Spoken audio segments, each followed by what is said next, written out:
चंद्रमा को शाप से मुक्ति। चंद्रमा की सुंदरता पर राजा दक्ष की 27 पुत्रियां मोहित हो गई। वे सभी चंद्रमा से विवाह करना चाहती थी।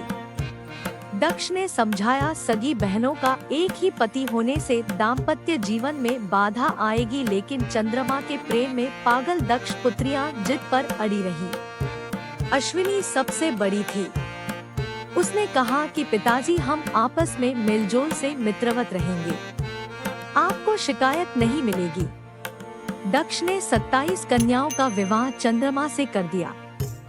विवाह से चंद्रमा और उनकी पत्नियां दोनों बहुत प्रसन्न थे, लेकिन ये खुशी ज्यादा दिनों तक नहीं रही। जल्द ही चंद्रमा 27 बहनों में से एक रोहिणी पर ज्यादा मोहित हो गए और अन्य पत्नियों की उपेक्षा करने लगे।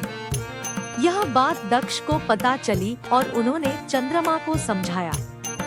कुछ दिनों तक तो चंद्रमा ठीक रहे, लेकिन जल्द ही वापस रोहिणी पर उनकी आसक्ति पहले से भी ज्यादा तेज हो गई। अन्य पुत्रियों के विलाप से दुखी दक्ष ने फिर चंद्रमा से बात की, लेकिन उन्होंने इसे अपना निजी मामला बताकर दक्ष का अपमान कर दिया। दक्ष प्रजापति थे, कोई देवता भी उनका अनादर नहीं करता था। क्रोधित होकर उन्होंने चंद्रमा को शाप दिया कि तुम क्षय रोग के मरीज हो जाओ। दक्ष के शाप से चंद्रमा क्षय रोग से ग्रस्त होकर धूमिल हो गए। उनकी चमक समाप्त हो गई। पृथ्वी की गति बिगड़ने लगी। परेशान ऋषिमुनि और देवता भगवान ब्रह्मा की शरण में गए। ब्रह्मा दक्ष के पिता थे, लेकिन दक्ष के शाप को समाप्त कर पाना उनके वश में नहीं था। उन्होंने देवताओं को शिवजी की शरण में जाने का सुझाव दिया। ब्रह्मा ने कहा, चंद्रदेव भगवान शिव को तप से प्रसन्न करें। दक्ष पर उनके अलावा किसी का वश नहीं चल सकता। ब्रह्मा की सलाह पर चंद्रमा ने शिवलिंग बनाकर घोर तप आरंभ किया। महादेव प्रसन्न हुए और चंद्रमा से वरदान मांगने को कहा। चंद्रमा ने शिवजी से अपने सभी पापों के लिए क्षमा मांगते हुए क्षय रोग से मुक्ति का वरदान मांगा। भगवान शिव ने कहा कि तुम्हें जिसने शाप दिया है वह कोई साधारण व्यक्ति नहीं है।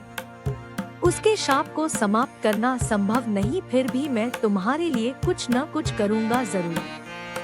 शिवजी बोले, एक माह में जो 2 पक्ष होते हैं उसमें से एक पक्ष में तुम मेरे वरदान से निखरते जाओगे, लेकिन दक्ष के शाप के प्रभाव से दूसरे पक्ष में क्षीण होते जाओगे।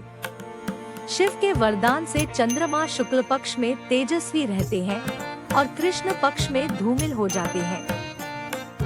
चंद्रमा की स्तुति से महादेव जिस स्थान पर निराकार से साकार हो गए थे, उस स्थान की देवों ने पूजा की और वह स्थान सोमनाथ के नाम से विख्यात हुआ।